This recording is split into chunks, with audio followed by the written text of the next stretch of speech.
अस्सलाम वालेकुम, मैं हूं रेहान तारिक और आप देख रहे हैं दास्ताक। सियासी तल्खियों का ऐसा मौसम उरूज पर है जहां एक खबर कुछ ही देर में पुरानी हो जाती है और नई खबरों की भरमार होती है। हर खबर एक से बढ़कर एक और जानदार होती है। ऐसा ही कुछ आज सारा दिन रहा। औरत मार्च से लेकर पीटीआई की पुरतशद्दुद रैली और इस दौरान मरियम नवाज की एक वेब चैनल को एक दिया गया इंटरव्यू सरे फहरिस्त रहा और मरियम नवाज जो लंदन से लौटने के बाद जारहाना अंदाज में मुस्लिम लीग नून की समत का तयन करती दिखाई दे रही हैं। वो इंसाफ के दोनों तराजू बराबर करने का नारा लगा रही हैं। वो 5 के टोले को इबरत का निशान बनाने का मुतालबा भी कर रही हैं। अदलिया और अस्करी इदारे से खुद एहतसाबी और उनकी सफ़ों में छुपे हुए कुछ अनासर की सरकूबी का नारा भी बुलंद कर रही हैं।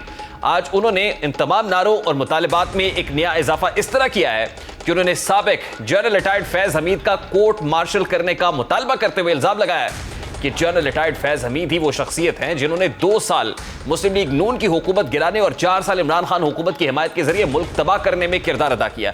इसलिए साबिक DGISI lieutenant general retired Faiz Hamid का कोर्ट मार्शल करके उनको निशाने देना चाहिए ताकि आइंदा फिर किसी को इस किस्म की जुर्रत ना हो। आज वजीर दाखिला राना सनाउल्लाह ने भी मरियम नवाज की बातों की तायीद एक प्रेस कॉन्फ्रेंस में की। राना सनाउल्लाह से जब सहाफियों ने मरियम के इंटरव्यू और जनरल फैज हमीद के कोर्ट मार्शल से मुतालिक सवाल किया तो उनका कहना था कि फैज हमीद पर तहकीकाती इदारे इंक्वायरी कर रहे हैं। कोर्ट मार्शल वजारत दाखिला नहीं, इदारा और GHQ करता है। एक इंक्वायरी, एक तहकीक हो रही है, उस पर बात करना कब्ल अज़ वक्त होगा। चीज़ें जो है वो सामने आएंगी तो उसके बाद फिर आपको आगाह कर दिया जाएगा। लेकिन कोर्ट मार्शल तो अदारा ही कर सकता है, कोर्ट मार्शल कोई सिविलियन अथॉरिटी तो नहीं कर सकती। मामला ये है कि सियासतदान तो मुतालबा करते हैं, सियासतदान अपना मौक़िफ़ पेश करते हैं। जिन अथॉरिटीज़ के पास पावर होती है, जिनके पास इख्तियार होता है, नहीं, वजारत दाखिला कोर्ट मार्शल नहीं करती। आप इतना तो कम अज़ कम अपने आप को जो है वो अवेयर कर लें। कोर्ट मार्शल जो है वो वजारत दाखिला नहीं करती, वो जो है वो अदारा ही करता है, GHQ ही करता है। दूसरी जानिब आज जनरल रिटायर्ड फैज हमीद ने मरियम नवाज के इल्जामात के जवाब में एक सीनियर सहाफ़ी के जरिए रद्द-ए-अमल दिया है जिसमें उन्होंने 3 नकात के जरिए अपनी सफाई देने की कोशिश की है। सीनियर सहाफ़ी कामरान खान ने अपनी ट्वीट में बताया कि साबिक DGISI सरबराह जनरल फैज हमीद ने मरियम नवाज की जानिब से उन पर लगे इल्जामात के जवाब में मुझे भेजे गए मैसेज में याद दहानी कराई कि 2017-18 में वो सिर्फ मेजर जनरल थे। क्या फौजी डिसिप्लिन में तनहा मेजर जनरल हुकूमत खत्म कर सकता था? साथ में उनका कहना था कि फौज में फैसला सिर्फ चीफ का होता है और मुस्लिम लीग नून के हवाले से तमाम फैसले अदालतों ने किए। Lieutenant general retired Faiz Hamid ने अपना मौक़िफ़ तो पेश किया है लेकिन शायद दानिस्ता या नादानिस्ता तौर पर कुछ बुनियादी गलतियां कर गए जिनसे मुताल्लिक कुछ हक़ाइक़ हम आपके सामने रखते हैं। Lieutenant general retired Faiz Hamid ने अपने पैगाम में बताया कि वो 2017-18 में मेजर जनरल थे लेकिन वो बताना भूल गए कि उस वक्त DGC के अहम ओहदे पर बराजमान थे। ये वही ओहदा है जिस पर बराजमान इमरान खान एक शख्सियत इस हवाले से लक़ब दिया जाता है। वो एक पावरफुल ओहदा था। इसी ओहदे के जोर पर वो तमाम जोड़ तोड़ किए गए जिससे मुताल्लिक आज इमरान खान के सियासी मुखालिफिन दुहाइयाँ दे रहे हैं और कोर्ट मार्शल की बातें कर रहे हैं।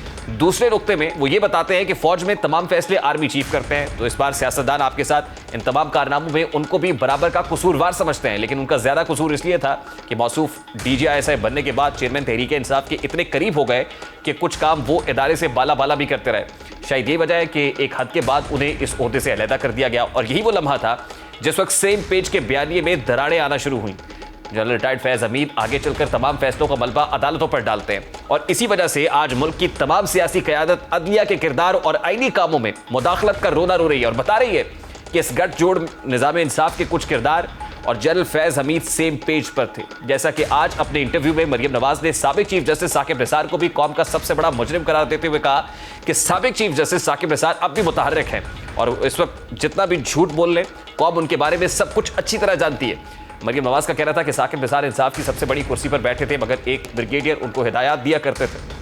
Maryam Nawaz lieutenant general retired Faiz Hameed के कोर्ट मार्शल का मुतालबा कर रही हैं। इसी पर बात करेंगे। इस वक्त सीनियर सहाफ़ी तज्ज़ियाकार एजाज सैयद साहब ने भी ज्वाइन किया है। एजाज साहब अस्सलाम वालेकुम, बहुत बहुत शुक्रिया आपके वक्त के लिए। आज इंटीरियर मिनिस्टर राना सनाउल्लाह साहब ने एक प्रेस कॉन्फ्रेंस की और प्रेस कॉन्फ्रेंस के अंदर भी सवाल उठाया गया कि मरियम फैज हमीद के कोर्ट मार्शल का मुतालबा कर रही है तो राना सनाउल्लाह ये कह रहे थे कि ये तो इदारे का इस्तेहकाक है, ताहम तहकीकाती इदारे lieutenant general retired Faiz Hameed के खिलाफ तहकीकात ज़रूर कर रहे हैं। तो आपके पास क्या इत्तलात है, इन तहकीकात का दायरा कार क्या है सर? बहुत शुक्रिया। बात यह है कि जनरल फैज हमीद के बारे में जो तहकीकात होती है उनकी तफसीलात तो सिक्योरिटी इदारों ने अपने पास रखी हुई है, उनकी डिटेल कोई शेयर नहीं हो रही। लेकिन अगर आप ग्राउंड रियलिटीज को देखें तो अगर उन पर कोई केस बनता है, वैसे तो जब आप किसी को भी स्क्रूटनाइज करने लग पड़े तो बहुत सारी चीजें निकाली जा सकती हैं। मेरा ये ख्याल है कि जो सबसे बड़ी बात है कि मिसकंडक्ट जो है उन्होंने मिलिट्री का वो किया है, क्योंकि आपको आपकी नॉलेज में है कि वो जब कोर कमांडर पेशावर भी तैनात थे तो वो यहाँ पर इस्लामाबाद में एक्टन में आकर उनकी एक पीटीआई के लीडर से मुलाकात हुई थी, जिसको हमने रिपोर्ट भी किया था। तो और भी बहुत सारी चीजें हैं जो उनके मिसकंडक्ट। जी एजाज साहब, मैं उस तरफ आता हूं, लेकिन ये सियासी मुतालबा है जो हर गुजरते दिन के साथ जोर पकड़ रहा है। आज मरियम नवाज ने एक डिजिटल प्लेटफॉर्म के ऊपर इंटरव्यू दिया और उसमें बड़ा कैटेगोरिकली कहा कि वो फैज हमीद के कोर्ट मार्शल का मुतालबा करती है। ये सियासी मुतालबा ही है या इदारे में भी इस तरह की कोई बात हो रही है? मेरे ख्याल में एक इदारा भी सारे मैटर को देख रहा है, लेकिन इदारे के लिए अपने ही किसी अफसर के बारे में इस तरह कार्रवाई करना और पॉलिटिकल मुतालबे के जवाब में कार्रवाई करना, मुझे नहीं पता वो होगा या नहीं होगा। देखना ये है कि अगर इसकी वाइड स्प्रेड है तो ये किस नुक्ते पे आके खत्म होगी। अब इसमें एक और बहुत अहम नुक्ता है कि जो पीटीआई है वो जनरल बाजवा के एहतसाब का मुतालबा करती है, जबकि नून लीग है वो जनरल फैज के एहतसाब का मुतालबा करती है। तो अब देखें ये होगा या नहीं होगा, होगा एक का होगा, दोनों का होगा। तो देखिए इंटरेस्टिंग बात यह है कि जनरल बाजवा तो शिकवा जवाब में शिकवा कर रहे थे, कुछ कॉलम सामने आ रहे थे जिसके जरिए से बाजवा साहब का रद्देमल आ रहा था। आज सीनियर सहाफी कामरान खान साहब ने एक ट्वीट की और उसमें जनरल फैज का पैगाम पहुंचाया है और 3 नुकात उन्होंने सामने रखे। उसमें से पहला नुकता यह है, वो ये कहते हैं कि 2017-18 में मेजर जनरल था, मैं कैसे हुकूमत का फैसला कर सकता हूं। तो मैं ये चाहता हूं कि फैक्ट्स स्ट्रेट रहने चाहिए। उस वक्त आप भी अदालतों को कवर करते थे, जाते थे, जिन दिनों साबिक वजीर आजम नवाज शरीफ नैब कोर्ट भुगत रहे थे, फिर जस्टिस शौकत सिद्दीकी का मामला भी है। तो 2017-18 में फैज हमीद साहब का क्या किरदार रहा? देखिए इसमें तो कोई शक नहीं है कि जनरल फैज हमीद साहब उस वक्त बीजीसी थे और वो बहुत सारी जगहों पे विजिबल नजर आए। इलेक्शन से पहले जो मैनेजमेंट की बात होती रही वो जनरल फैज हमीद का नाम आता था। जनरल फैज हमीद बाज उम्मीदवारों को जो इलेक्शन के कैंडिडेट थे उनको सपोर्ट करते हुए या उनको असिस्ट करते हुए या उनको गाइड करते हुए कि किस तरह पीटीआई के जो टिकट्स हैं वो लें, उनके वाले से भी जनरल साहब का नाम लिया जाता रहा है। तो पीटीआई के जो टिकट 2018 में तकसीम हुए थे उसमें भी जनरल फैज साहब का बाज जगहों पे नाम लिया जाता है और ये नाम नून लीग ही नहीं लेती थी। पीपल्स पार्टी उस वक्त अलाइड नहीं थी पीएमएलएन के साथ। पीपल्स पार्टी भी बिटवीन द लाइन्स ये बातें करती रही है कि ऐसा हुआ है। मामला ये नहीं है, मामला ये है कि जो जनरल फैज हमीद साहब ने जो बातें की हैं, एक डीजीसी या एक मेजर जनरल, क्या वो अपने ओन पे ऐसा कर सकता है? तो ये बात उनकी ठीक है कि वो अपने ओन पे ये नहीं कर सकते। तो जाहिर है उन्होंने अपने बॉसेस की हुक्म ही माना होगा। अगर उन्होंने कोई हुक्म दिया है तो ये बात तो तहकीक का तलब है कि अगर उनको ऑर्डर किया गया था तो किसने किया था, और फिर बात जब खुलेगी तो फिर पेंडोरा बॉक्स खुलेगा और दूर तक ये मामला जाएगा। लेकिन अभी लग रहा है कि ये पिंग पोंग शुरू हो गई है। बाजवा साहब के कोर्ट मार्शल का मुतालबा उस तरफ से आया, इस तरफ फैज हमीद के कोर्ट मार्शल का मुतालबा आया, वो शायद इस तरफ डाल रहे हैं। फैज हमीद साहब ये कह रहे हैं कि मेरे चीफ से पूछें। तो आपको लग रहा है आने वाले दिनों में ये इंटरनल पिंग पोंग जारी रहेगी? देखिए इसकी कोई ना कोई कल्मिनेशन तो होगी। या तो ये है कि आपका पॉलिटिकल लैंडस्केप बदल जाए और चीजें नॉर्मलाइजेशन के ऊपर आ जाए, तो वो तो होती नहीं नजर आ रही। तो अगर वो नॉर्मलाइजेशन पे नहीं आ रही है तो मेरे ख्याल में इसका नतीजा कोई ना कोई जरूर निकलेगा। अच्छा, लास्टली एजाज साहब, मैं प्रोड्यूसर साहब से कहूंगा जरा कायरा साहब को भी टेलीफोन पे ले ताकि पीपल्स पार्टी का वर्जन भी आ जाए। लेकिन उससे पहले हमने देखा है कि जो तनकीद हो रही है साकिब निसार साहब पे जुडिशरी के ऊपर या इस तरफ फैज हमीद साहब पे, अब उसकी तपिश महसूस की जा रही है। 2 रोज पहले साकिब निसार साहब ने रद्देमल दिया, वो फट पड़े। आज फैज हमीद साहब ने इसका रद्देमल दिया है। तो आप भी देखते हैं कि कहीं ना कहीं अंडर प्रेशर है, कुछ ऐसी चीजें हैं जिसकी वजह से दबाव महसूस किया जा रहा है। इसमें तो कोई शक नहीं है ना कि अंडर प्रेशर नहीं है। जो जस्टिस साबिक चीफ जस्टिस साकिब निसार साहब की जो बातें आई हैं सामने और उन्होंने जो रद्देमल दिया है, उन्होंने एक पेशबंदी करने की कोशिश की है कि उनकी कोई ऑडियोज बना लेगा। उन्हें इस बात का इल्म है और ये बात हमें भी इल्म है कि साकिब निसार साहब कुछ ऐसी एक्टिविटीज में, कुछ ऐसे कामों में रहे हैं जिनकी रिकॉर्डिंग्स हो चुकी हुई है, और जो गवर्नमेंट है उसको उसके बाद लोगों को ये बातें बताई गई हैं और गवर्नमेंट के नॉलेज में है, और साकिब निसार साहब के भी नॉलेज में ये बात है कि उनके पास है। और फैज हमीद साहब, उनके तो देखिए, उनके भाइयों का बड़े सीरियस केसेस हैं। अगर फैज हमीद साहब के फौज का कंडक्ट ना भी देखे, अगर उनके एसेट्स और उनके भाइयों के एसेट्स के ही आप तहकीकात करें तो वो बड़ी चीजें सामने आ सकती हैं। ये देखें, everything is linked to a broader picture. देखें व्हाट हैपेंस। ठीक, बहुत बहुत शुक्रिया एजाज सैयद साहब आपके वक्त के लिए। इस वक्त पाकिस्तान पीपल्स पार्टी रहनुमा और वजीर आजम के मुशीर कमर ज़मान कायरा साहब भी हमारे साथ लाइन पर मौजूद है। अस्सलाम वालेकुम कायरा साहब, बहुत बहुत शुक्रिया आपके वक्त के लिए। कायरा साहब, सबसे पहले तो बड़ा सादा सा सवाल है, आज मरियम बीबी ने lieutenant general retired Faiz Hameed के कोर्ट मार्शल का मुतालबा किया है। आप भी मुतालबा करते हैं, यानी पीपल्स पार्टी का भी ऐसा ही मुतालबा है? देखिए, गवर्नमेंट की तरफ से मुतालबा नहीं है। उनकी अपनी जाती हैसियत में वो जो भी मुतालबे करे, वो किसी हुकूमत का मुतालबा तो है नहीं कि उसको मैं अपनी पॉलिसी के तौर पे बयान कर सकूं। इसकी वजाहत तो वही कर सकते हैं। प्रिंसिपली आप समझते हैं कि lieutenant general retired Faiz Hamid का कोर्ट मार्शल होना चाहिए? मैंने अर्ज किया जी, मुझे नहीं पता वो किस बुनियाद पे कह रही हैं। अगर किसी ने कुछ मुतालबा किया है, किसका मुतालबा किया है कि फैज हमीद का कोर्ट मार्शल होना चाहिए? मेरे इल्म में नहीं है जी, ना मैंने उनकी स्पीच सुनी है और न ही मैं ऐसे किसी मुतालबे के साथ हूँ। मेरी जमात का अभी तक इस पे बड़ा वाज़ेह मौक़िफ़ है, लेकिन इसके बारे में मरियम बीबी खुद ही बता सकती। मैं आपसे इसलिए पूछ रहा हूँ कायरा साहब के I have no personal comment, इसलिए कि मेरी जाती राय नहीं आ सकती, मेरी जमाती राय। चलिए, मैं जमाती राय जी, मैं जमाती राय पूछ लेता हूं। जमाती राय जमात की कंसल्टेशन के बाद आ सकती है, वो मैं इंफरादी तौर पर तो दे नहीं सकता। लेकिन ये तो फैक्ट है ना कि पाकिस्तान पीपल्स पार्टी भी फैज हमीद के पॉलिटिकल रोल की काफी क्रिटिक रही है। हम ना सिर्फ जनरल फैज हमीद के पॉलिटिकल रोल की, बल्कि हर दौर के जो फौज या एजेंसी की तरफ से सियासी रोल अदा किया गया, हम हर दौर में उसके खिलाफ है। और आज इमरान खान साहब जनरल बाजवा के कोर्ट मार्शल का मुतालबा कर रहे हैं, सदर मुमलिकत को खत भी लिखा है, यानी हुकूमत के जो है कोर्ट में भी बॉल डाल रहे हैं, वो कह रहे हैं, तो आप इसको सपोर्ट करते हैं? यार, मैं इमरान खान के मुतालबे को कैसे सपोर्ट करूंगा? इमरान खान तो सारा दिन रोज अजीबोगरीब किस्म की गुफ्तगू कर रहे होते हैं, अजीबोगरीब किस्म के मुतालबे कर रहे होते हैं। उनके मुतालबे से मेरा क्या ताल्लुक और मैं क्यों सपोर्ट करूंगा उसको? इमरान खान तो एहतजाज भी करना चाहते हैं कायरा साहब, सड़कों पर निकलना चाहते हैं, फिर उसके अलावा वो बातचीत भी करना चाहते हैं। वो कहते हैं मैं कॉम्प्रोमाइज करने के लिए भी तैयार हूं। तो क्या आप इमरान खान के साथ हाथ मिलाएंगे? हमने तो भी कभी इनकार नहीं किया। मेरे भाई, आप फिर अपने सवाल पे गौर करें। पिछले 4 साल जब इमरान खान हुकूमत में रहे, हम कहते रहे आए बैठे बात करें, वो गालियां देते रहे। जब से हम हुकूमत में आए हैं, हम मुसलसल उन्हें कहते रहे, वो कहते रहे नहीं ये चोर है या डाकू है, इनसे नहीं मिलना। और हम कहते रहे कि आप फौज से गैर आईनी इक़दाम का मुतालबा कर रहे हैं, ये नहीं मुमकिन, ये नहीं होगा, आए बैठ के बात करते हैं, इलेक्शन जल्दी कराने हैं, 2 महीने चल रहा है, जल्दी इलेक्शन हो जाएंगे तो क्या क़यामत आ जाएगी, 2 महीने लेट हो गए तो क्या क़यामत आ जाएगी। लेकिन खान साहब उसके जवाब में क्या कहते रहे? अभी भी उन्होंने पता नहीं किस तरंग में एक दिन ऐसी बात कह दी कि मैं बात करने को तैयार हूँ, किससे करने को तैयार हूँ, किस लेवल पे करने को तैयार हूँ, कोई वजाहत नहीं दी। और आपने इमरान खान की उस बात को सहीफा आसमानी की तरह उठा लिया। मैं उसी स्टेटमेंट को रेफर कर रहा हूँ कायरा साहब, मैं उसी स्टेटमेंट को रेफर कर रहा हूँ। वो कोई किसी जगह पे प्रिंट नहीं है, बल्कि इमरान खान साहब खुद उन्होंने कही है, उसका कोई रेफरेंस नहीं है, उसमें कोई संजीदगी नहीं है।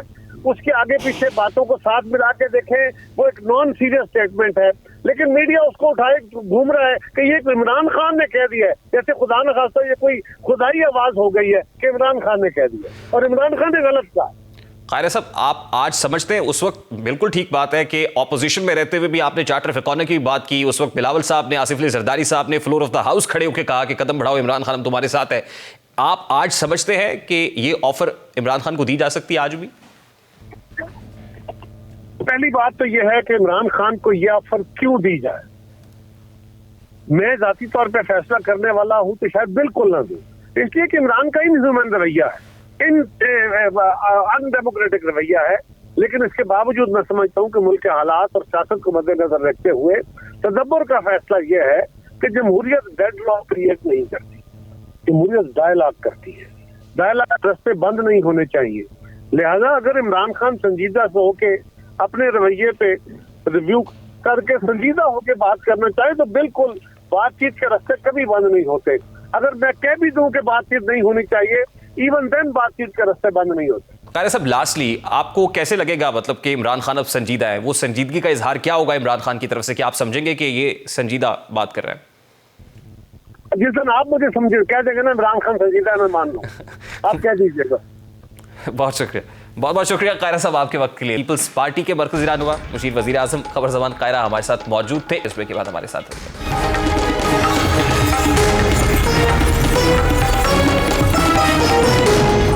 इलेक्शंस होंगे या नहीं, रूल के मुताबिक उम्मीदवार की जानिब से कागजात नामजदगी 12 से 14 मार्च तक जमा कराए जा सकेंगे और कागजात नामजदगी की जांच पड़ताल 22 मार्च तक होगी।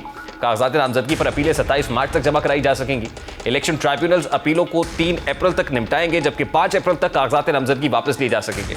इंतखाबी निशान 6 अप्रैल को दिए जाएंगे और पंजाब असम्बली के इंतखाबात के लिए पोलिंग 30 अप्रैल को होगी।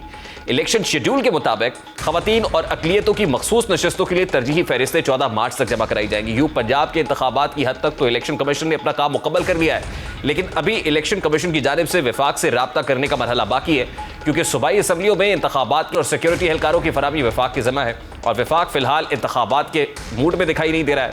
विफाक अभी तक किस उलझन में है, आपको दिखाते हैं। 90 दिन के अंदर अंदर इलेक्शन कराना है, यही सुप्रीम कोर्ट थी जिसे जनरल मुशर्रफ को कहा कि 3 साल के अंदर इलेक्शन कराना है। वो किस आइन का तकाजा था? रिकॉर्ड है आपके पास। और आज कहा जा रहा है कि 90 दिन के अंदर, ये आइन का तकाजा है। यही सुप्रीम कोर्ट, कभी उसकी नजर में 3 साल आइन का तकाजा होता है, कभी वो आइन में तरमीम का इख्तियार भी एक फर्द वाहिद को देता है, और आज उसको 90 दिन नजर आ रहे हैं। ये मौलाना फजल रहमान साहब की राय है जो कि काबिल कदर है। ख़ास तौर पे अगर आप KPK के हालात देखें, बलूचिस्तान के हालात जिस तरह से आज ये वाक़या भी हुआ है, तो उनके पेश नज़र कोई उनकी राय जो है वो बेमहल नहीं है। सुप्रीम कोर्ट का इलेक्शन से मुताल्लिक हुक्म पंजाब और KP दोनों के लिए था। पंजाब में इलेक्शंस की तारीख सदर मुमलिकत ने दे दी है, लेकिन KP इलेक्शंस की तारीख गवर्नर KP ने देनी थी, जो ताहाल जारी नहीं की गई। KP सूरत हाल थोड़ी अजीब है। पिछले जुमे की रात 8 बजे गवर्नर हाउस KP को इलेक्शन कमीशन का खत मौसूल हुआ, तहम गवर्नर खैबर पख्तूनख्वा हाजी गुलाम अली ने खत खोलने से इनकार करते हुए कहा था कि चूंकि खत उनके प्रिंसिपल सेक्रेटरी के नाम पर आया है और प्रिंसिपल सेक्रेटरी हफ्ता और इतवार की छुट्टी पर है, इसलिए वो खुद इलेक्शन कमीशन का खत खोलने की मजाज नहीं है, बल्कि प्रिंसिपल सेक्रेटरी पीर को आकर खुद ही खत खोलेंगे। फिर जब पीर को खत खोला गया, इसे अच्छी तरह पढ़ा गया, तो जवाबी खत इरसाल किया गया, जिसमें कहा गया कि इलेक्शन कमीशन इलेक्शन की तारीख लेने के लिए मुझसे आकर 1-2 दिन में मिले और जरा तैयारी करके आए। अब इस जवाबी खत पर इलेक्शन कमीशन गुस्से में आया। इलेक्शन कमीशन ने गवर्नर गुलाम अली के अल्फाज के चुनाव पर बरहमी का इजहार किया और कहा कि गवर्नर KPK ने मुनासिब अल्फाज इस्तेमाल नहीं किए। इलेक्शन कमीशन के मुताबिक गवर्नर का काम है कि सुप्रीम कोर्ट के फैसले की रोशनी में इंतखाबात की तारीख देता, ना कि अहकामात जारी करता। आज बिलाखिर इलेक्शन कमीशन और गवर्नर KP की माबैन मुलाकात हुई, जो बज़ाहिर बेनतीजा खत्म हो गई, क्योंकि इस मुलाकात के बाद भी गवर्नर की जानिब से कोई तारीख नहीं दी गई। गवर्नर कहना था कि सूबे में इलेक्शन चांद देखने से ज्यादा मुश्किल है। उन्होंने मजीद कहा, वो क्या कह रहे थे इस हवाले से, ये जो डेडलॉक हुआ है जरा वो भी आपके सामने रख रहे हैं। ये ईद के चांद से भी मुश्किल है, पेशरफ हुई है और कौम जल्द खुशखबरी सुनेगी। पीर या मंगल को इलेक्शन कमीशन में भी जाऊंगा, मैंने कि वो आए हैं तो मैं भी चला जाऊंगा और फिर इंशाल्लाह किसी नतीजे किसी फैसले पे पहुंच जाएंगे। जैसे खैबर पख्तूनख्वा में ईद का चाँद अपनी मर्जी से निकलता है, शायद ऐसे ही इलेक्शन का चाँद भी अपनी मर्जी से निकलेगा। अब सवाल यह है कि क्या पंजाब और KP में इलेक्शंस अलहदा तारीखों पर होंगे, क्योंकि इलेक्शन कमीशन की जानिब से इलेक्शन के लिए जो शेड्यूल जारी किया जाता है उसके लिए चबंद दरकार होते हैं। अब इतने ही दिन पंजाब के इलेक्शंस में बाकी हैं और गवर्नर KP ने इलेक्शन की तारीख देने के लिए मजीद 1 हफ्ते का वक्त मांग लिया है। अब क्या मजीद 1 हफ्ता वो आसमान पर इलेक्शंस को ढूंढते हुए दिखाई देंगे, और अगर इस दौरान बादल आ गए तो चाँद नजर आएगा या नहीं, ये तो सूरत हाल पर मुनहसर है कि मतलब आलूद रहे ताफ हो जाता है। अभी एक ब्रेक लेंगे और ब्रेक के बाद जब वापस आएंगे तो चौधरी परवेज लाई, जिन्हें पाकिस्तान तहरीक इंसाफ का बाज़ाब्ता तौर पर सदर मुकर्रर कर दिया गया है, इस सदारत के अंदर क्या कंट्रोवर्सी है वो भी आपके सामने रखेंगे। और चौधरी परवेज लाई का दस्ते रास्त फर तोते की तरह बोल रहा है, इस मामले को भी उठाएंगे इस ब्रेक के बाद हमारे साथ।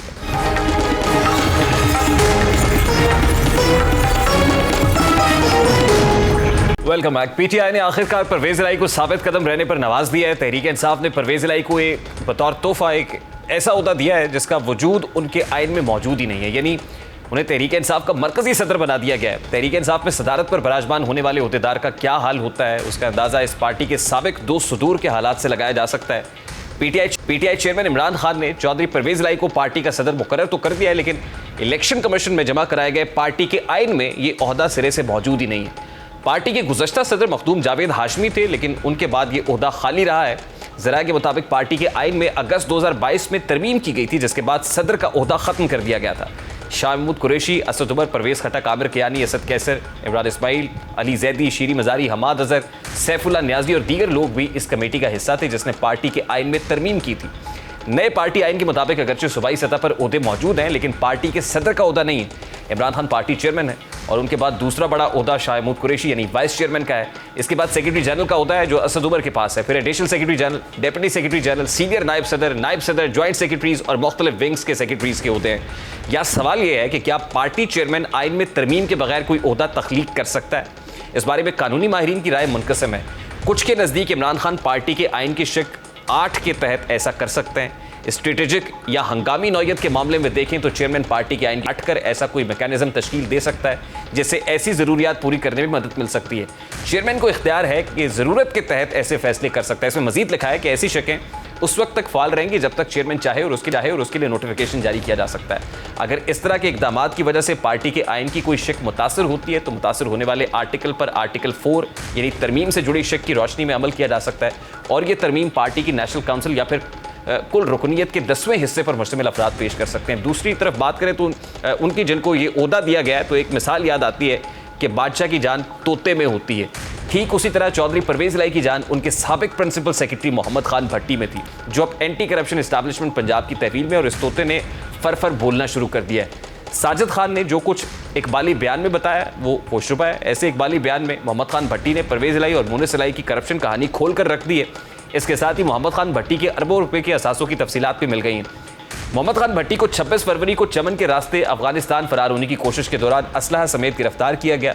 ज़राए के मुताबिक मोहम्मद खान भट्टी ने अब दफ़ा 164 के तहत जो इकबाली बयान है, ये 164 का बयान है, वो भी कलमबंद कराया, जिसमें उन्होंने बताया कि उसके पास रायवेंट लाहौर में 4.5 एकड़ ज़मीन पर फार्म हाउस है, मंडी बहाउद्दीन में 150 एकड़ ज़रई अराजी है और 200 मवेशियों पर मुश्तमिल डेयरी फार्म है।